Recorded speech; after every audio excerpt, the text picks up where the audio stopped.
You are expanding your logs again. If you identify here, I'm going to have 1, 2 positive logs. I'm going to have 1, 2, 3 logs with negative signs in front. And so when I expand this out, each one is log 4 of 3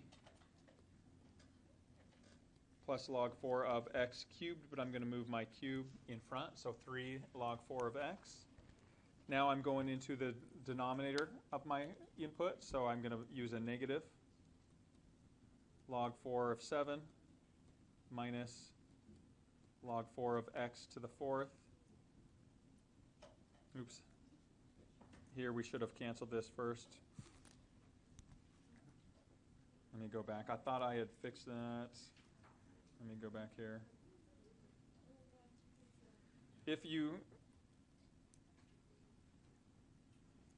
I'm pretty sure on this problem what I did was I changed these to be different variables. So let me just change the letters here really quickly.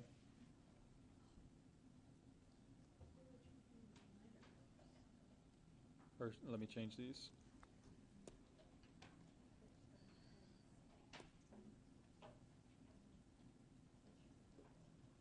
All right. So if this is an x cubed, a y to the 4th, and a z minus 2. Okay, when you expand this out, again, you have 2 positives logs and 3 negative logs. So I'm going to start with log 4 of 3 plus log 4 of x. Instead of the 3 out up top, I move it out front. Move to the denominator, so I switch it to a negative log 4 of 7. My y's, so minus log 4 of y to the 4th, but I'm going to move my power out front. And then finally minus log 4 of the whole binomial z minus 2. And instead of writing the 8 here, I'm going to move my 8 out front. And so this is what your expression would look like. What did you change? In the problems like that you guys will see. I think I caught that mistake on those, but I didn't catch it on these. Okay, but you will have different variables for each of those.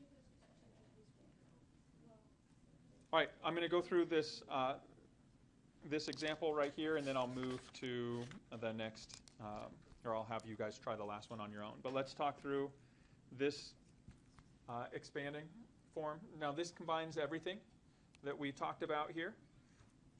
And so when you look, you have 2 different bases in the numerator, so 2 positive logs here. You have 1, 2 in the denominator, so 2 negative logs.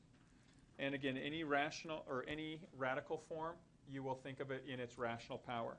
So here you have y to the 9th, and then this index of 5 can be expressed as y to the 9 over 5. So that's the first thing that you'll do, is think of any radicals in their rational power form. Okay, and then when we expand them, each of these gets their individual log. So ln is log base e. We can just write it ln of x to the 15th, but instead of writing the 15th as a power, we write it out front, plus ln of y to the 9/5, but instead of writing it as the power, we write it as a multiplier, a coefficient out front. It's okay to have a fraction in that. Now we move to the denominator, so minus ln of 17, and then our last one, minus ln of z to the 5th, but instead of putting it as a power, I'll write it in front. Okay, so this would be my fully expanded form here. Okay, so try this last example problem on your own. Okay, this is an index of 12, if it's hard to see. Okay, so that's ln of the 12th root of x times y to the 4th all over the cube root of z to the 7th. Okay, so see if you can expand that form, please.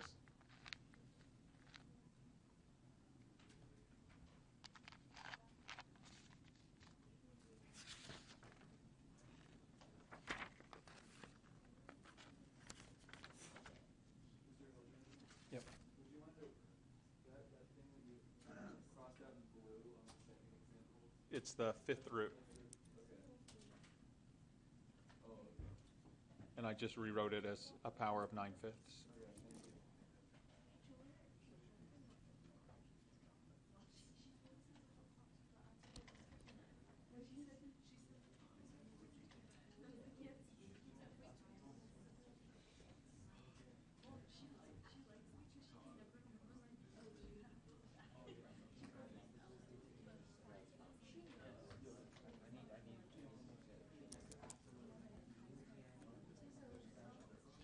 All right, so this final problem here, I have a base x, a base y, and a base z.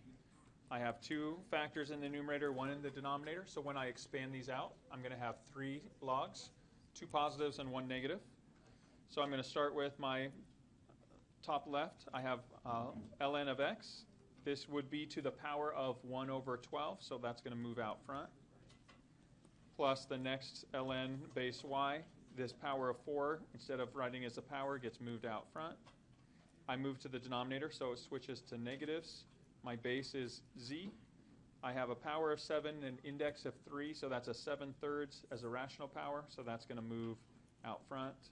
And that is my my expanded form.